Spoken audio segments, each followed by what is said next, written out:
Well, hello everybody. This is me. I'm Guy Meyer, and my little show is called California Times. And today my guest is Amy Kalish, who is. We're going to talk about the housing issues in California, the housing mandates. Amy currently serves the role of chair of the Tamalpais Design Review Board. She was appointed by a local supervisor, uh, Supervisor Rodoni, and Amy is also a very, very active person in I would say, as an advocate of community rights, and has got a website called Wake California, wakeca.org. So welcome, Amy. Hi. You're keeping very busy these Yeah, days. I have another website, citizenmarin.org, which is pretty backfilled with any housing resources that people might be interested in, both for the county and the state.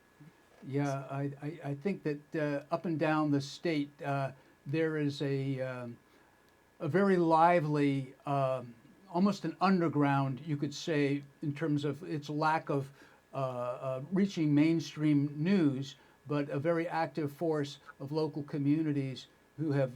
There are many organizations now that exist who have been sort of involved in this issue of community rights versus uh, the state's mandates.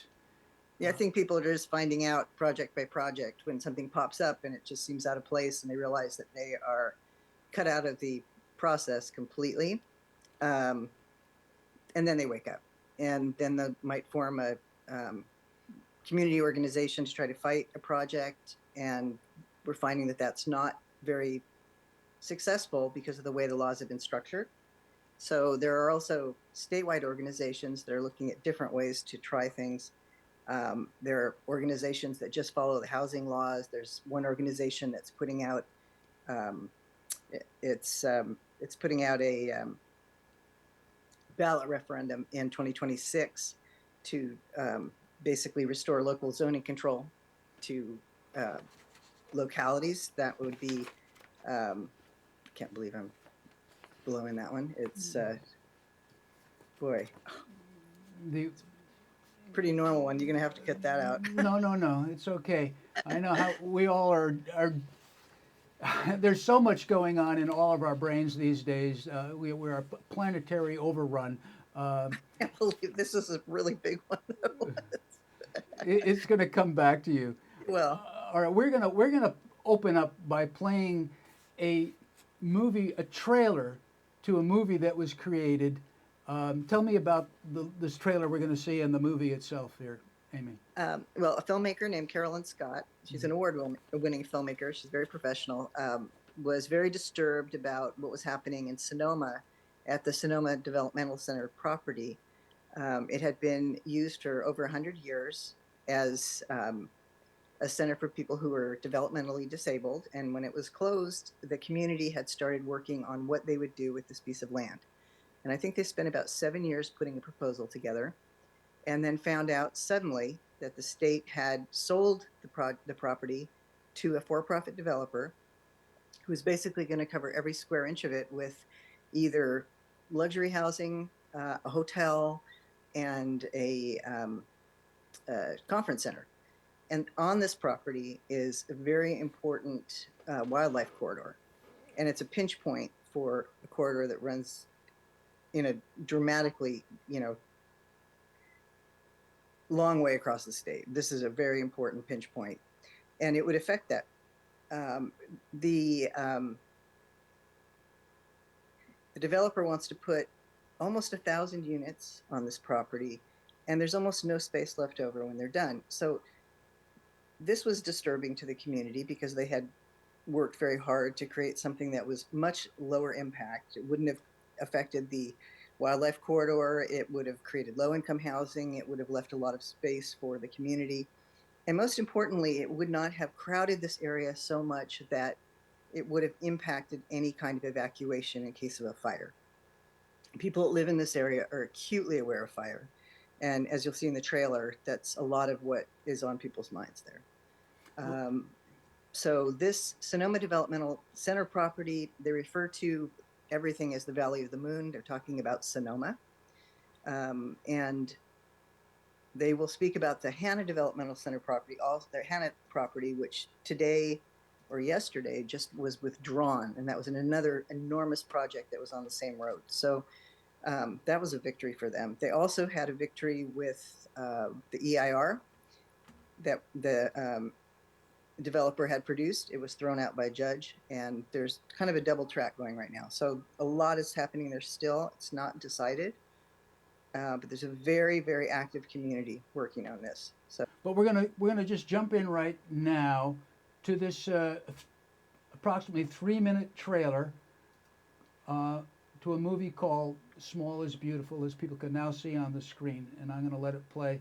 Amy, you might be able to hear it. You're not going to be able to see it, but you've seen it many times. yeah.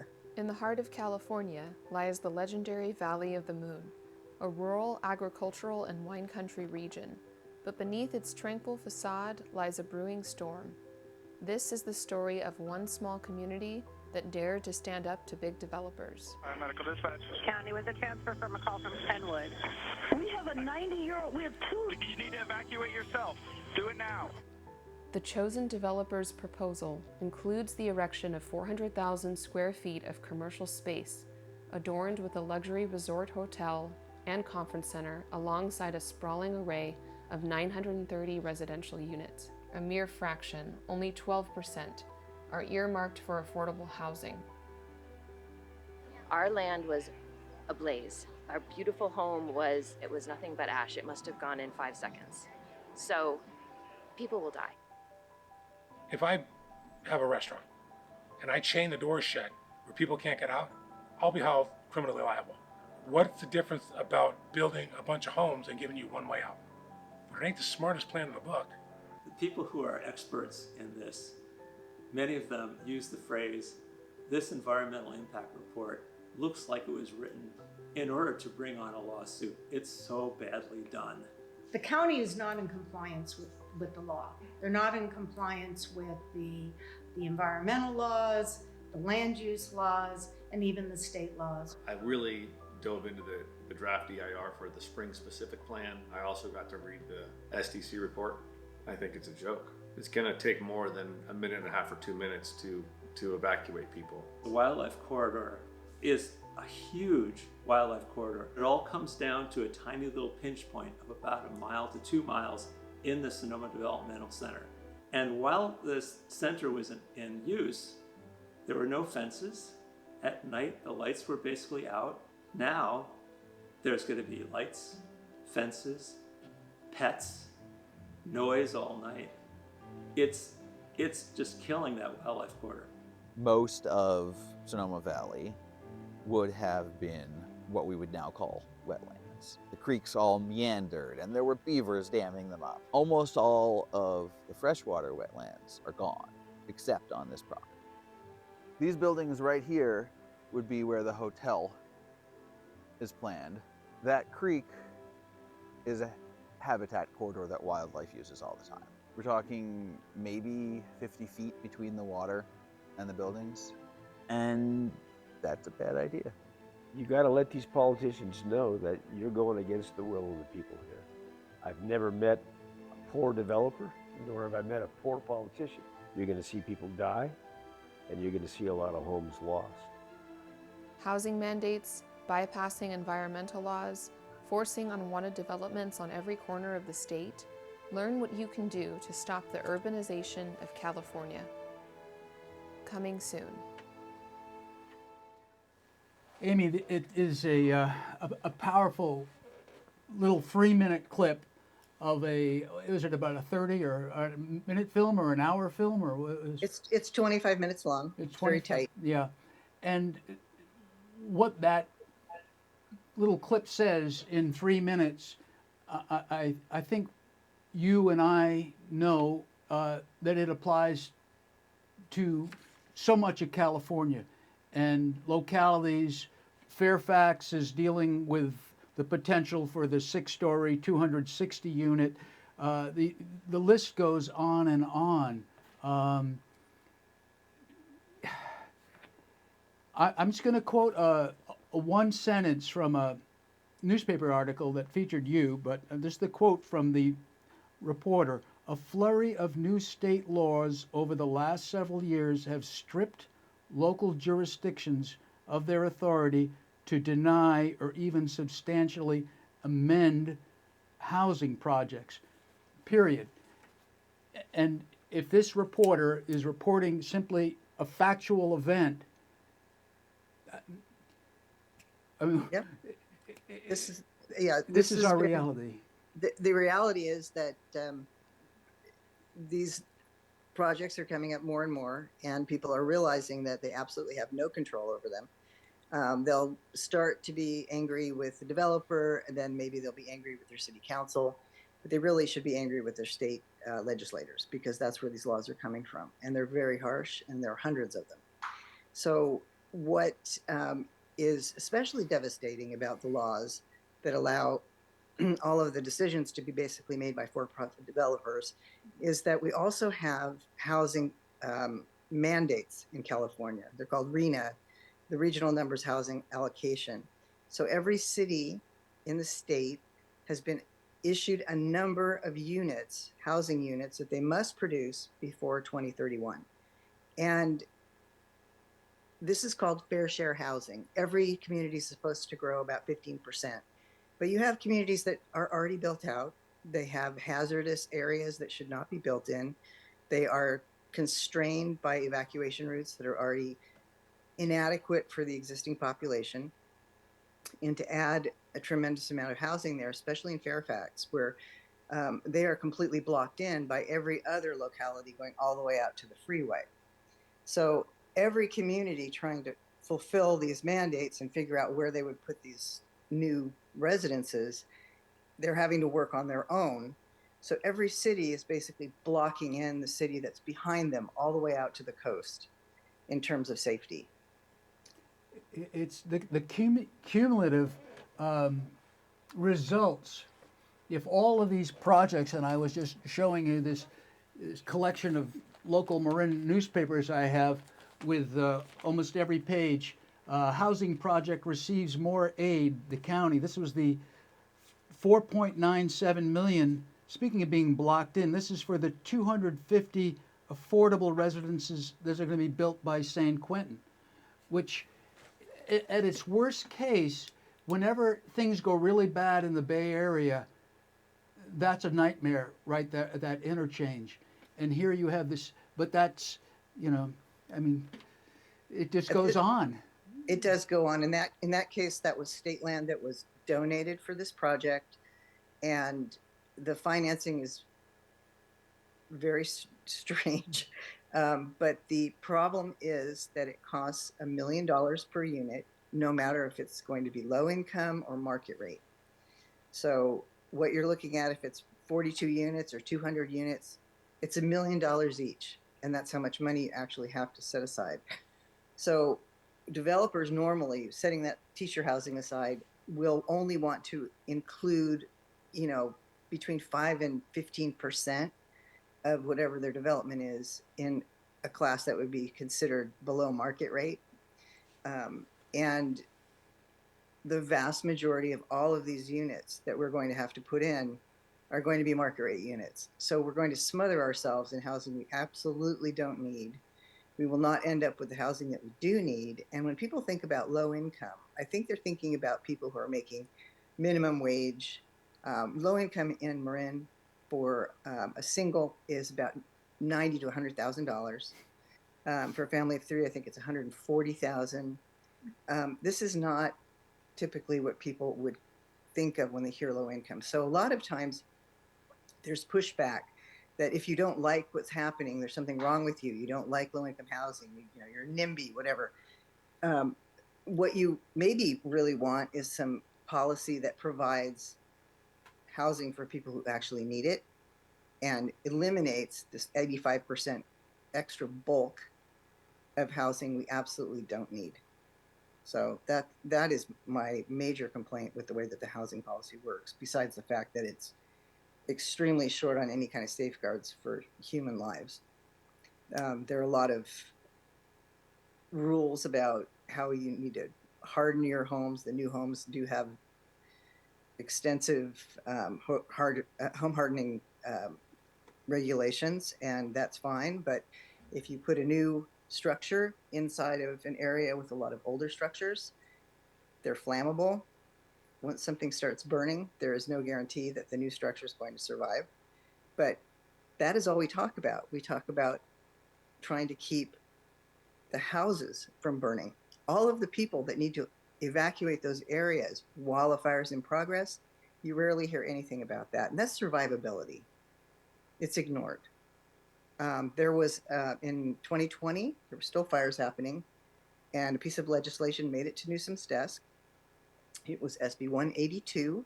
It would have required evacuation routes and access to be maintained for new developments. And it was vetoed because it could slow down the housing. So that was kind of when I woke up to the fact that the state had no interest in safety whatsoever. They only had interest in making sure developers could put housing wherever they want. And I became more active after hearing that. I just took a trip to Salinas. I don't seem to get out of Marin County but via car very often anyways. And I think what I saw in Salinas approaching 3 in the afternoon in terms of traffic was not that much different than what I would see in San Rafael or anywhere in California. That is that traffic backs up everywhere. California has been on a pace for the last 50 years that no other state in the union has been on in terms of the creation of new homes and expansion. And I think we've completely lost track of a sense of that we have any right to a healthy environment, that it's somehow off the table now. Well, the healthy environment is one of the reasons that I would say the other side is pushing these rules. They believe that density is more environmentally friendly, and in some ways it could be, but how much density do we actually need? So the state says we need 2.5 million units by 2031, when we know, because the Department of Finance in California has already told us that our population will remain flat out to 2060. And that's because we are not having children.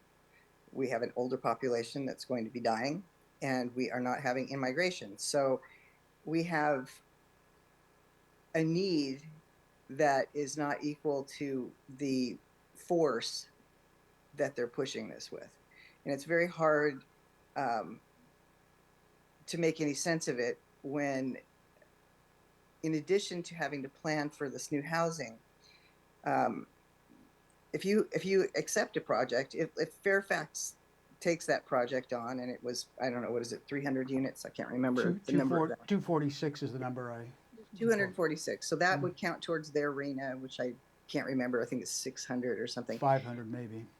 Yeah, I normally have that chart right in front of me, but so that would be taken off their chart. That they did that. Well, it only is actually taken off their chart if a developer pulls a permit. They can approve everything. They can approve and entitle projects all they want. They will never count towards RENA unless the developer takes the action of pulling a permit. So the city is really, truly never in control of the process. Additionally, the units are divided into percentages. And if you're only putting in 10 or 15% that are low income, your actual RENA says you need to put in more like 40 to 60%. 40% are supposed to be market rate. Everything else is supposed to be below. You can never make those two numbers meet. It's impossible. So cities have been set up to fail. And what failure means is that new laws kick in that take away more local control. And they may even take your public lands away. So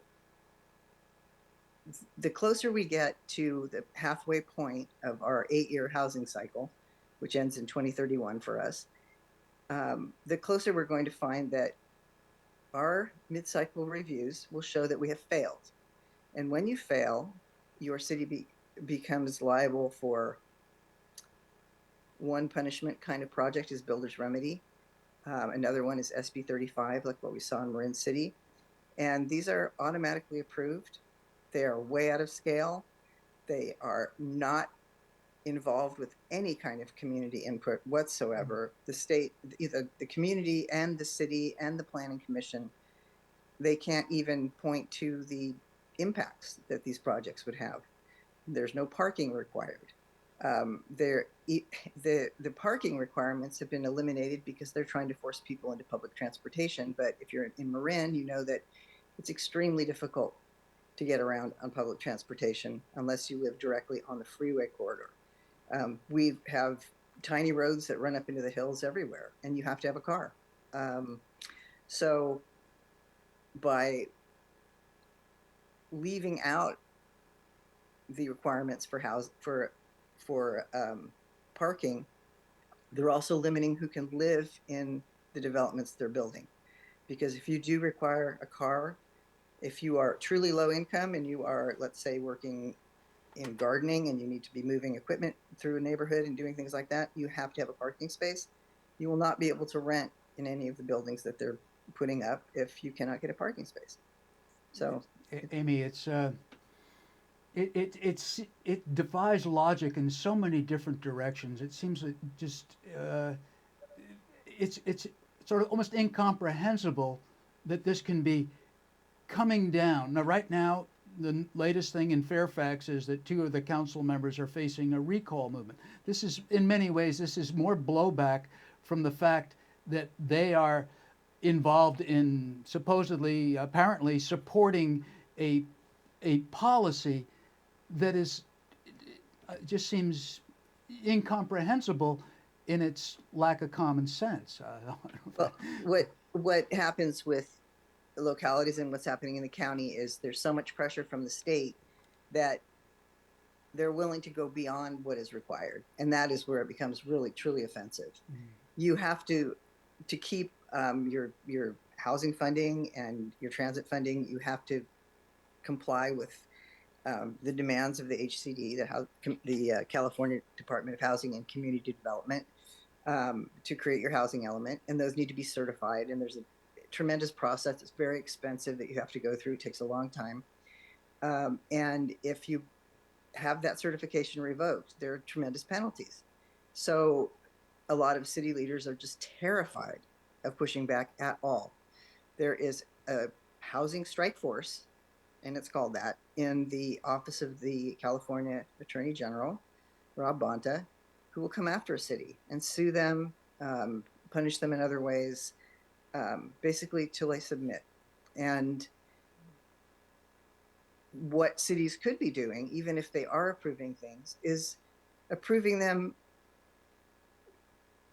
with distaste. They can write a statement saying that this is A not in the city's interest. Violation of local rights, constitutionality. Well, we don't have those anymore. So it's the another thing that they've taken away is they're making us do all of these things without any compensation. So if, for instance, you have to build a building because a developer wants it and it's 10 stories, 15 stories tall, and that's allowed, and you have to approve it. If you don't have a fire truck that has a ladder that can get up that high, that costs $2.5–3 million for that fire truck. Amy, I apologize to interrupt, but we are going to confine this talk to. I'm getting way out there. No. There's just so much to touch base on in this subject, and it's mind blowing. Where do you want to keep me? Where do you want me to stay? Right where you are. I mean, what do you mean? In your greater? Am I just getting out of like? No, you're good right here in our conversation. I'm just gonna say we're gonna wrap it up. That Amy, again, you've got 2 websites: citizenmarin.org, and the new one, which I think is beautifully done and very informative too. General plan and climate action is approved more I don't know where we're going with, I don't think things are deeply examined. Here they're saying an environmental impact review was done, and yet everything just goes forward. That we think that we're creating, somebody believes that we're actually dealing responsibly with our environment these days. Every other week, every other day in the IJ, there's a next picture of the next high-rises that are going on. I know we're approving our 833 units up on Greenfield and San Anselmo. I want to review with a couple of the new council members and old members. Once again, the proposed RENA violates the domain of local government's exercise of police power protected by the California Constitution. ABAG's limits on the basis for appealing the allocation and failure to provide data results in unconstitutional abrogation of the right to seek redress of grievances protected by the First Amendment to the United States, signed by Brian Colbert, San Anselmo's appeal. Unconstitutional. That here, today's IJ, a flurry of new state laws over the last several years have stripped local jurisdictions of their authority to deny or even substantially amend housing projects. We're stripped. Local communities in California are stripped of their rights to even deny it, and then the state tells us that we have to provide that much housing. Thanks, It's absurd.